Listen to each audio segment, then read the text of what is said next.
Okay, in this short lecture, I'm going to describe something as simple as two blocks interacting on a piece of ice. Now, in this choice that I've made, this is my system. So the two blocks, the ice, the earth, those are the things I'm going to have to think about. But I can easily ignore outside interactions, mostly because all of the motion, all of the changes in things like momentum are happening in the direction perpendicular to the earth, and so all of the forces that balance across the ice are ones that I can ignore.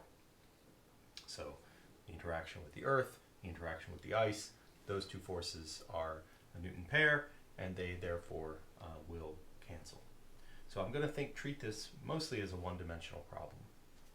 Now, the question I have is, what's the final velocity? And can we say something from the initial information to determine what we get out of the final information? And therefore, is there anything that's conserved in the velocity? Well, it turns out that the answer, for those who don't want to follow to the end, is that velocity is not a conserved quantity. It doesn't conserve through a thing like a collision or an interaction, but momentum is a conserved quantity, and we're going to use that over and over again to solve problems. So, let's start off. Let's just analyze the situation. So we're going to define the system. The system are the two blocks, and the two blocks have equal mass, and that means that I can write down that the delta P, because momentum is conserved, delta P of my system is 0. The starting momentum is the same as the ending momentum.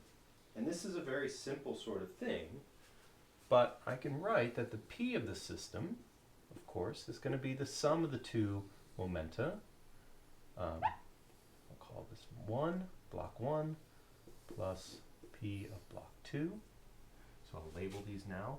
This is 1, this is 2, this is 1, this is 2. They have equal mass. M1 is equal to M2. And that I can write down the P of the system is just equal to, well, the mass times V naught 0, 0. That's for the first one. All right. Plus M times the 0 vector, because this one is still. Okay. That's in the first part. And so therefore, P of the system is just equal to M V naught 0, 0. That's here. At the collision, so this is number 1. At number 2 in the picture drawn, at point 2, where I've collided and stuck at this point. Right? So the P of the system is equal to, well, both of these have the same velocity now. They're moving with the final velocity because they're stuck together.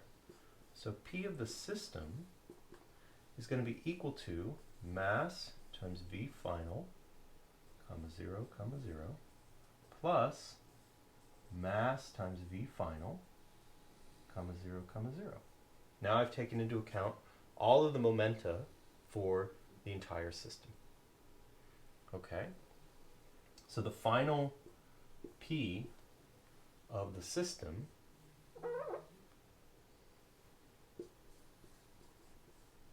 is going to be equal to 2m V final. Okay?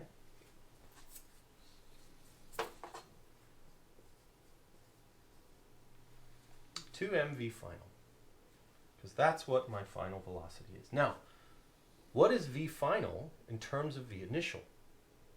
Well, I know I've stated, because momentum is conserved, I need the change in momentum of the system to be 0. So I need to state explicitly, again, that P final minus P initial, delta P, system is P final, and this is number 2, P final minus P initial. Well, that's going to be, in this case, 2m V final. I'm just going to work in, let me do it down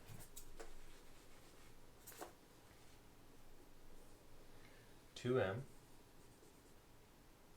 times V final, 0, 0, minus mv naught, 0, 0, equals 0. So now I can equate them and figure out that V final is going to be 1/2 V naught. So through the collision, the velocity is not a conserved quantity. It's not the same in the beginning as it is in the end. But momentum has to be. We have to conserve momentum. So when the two blocks interact, the final velocity has to, because of the conservation of momentum, because the masses are in there, the velocity has to go by half. V final. Now this may seem very obvious, but it reminds us that velocity is not a conserved quantity. It doesn't have to remain the same in a collision. But the momentum that I start with has to be the momentum that I end with. And so that's a very important concept.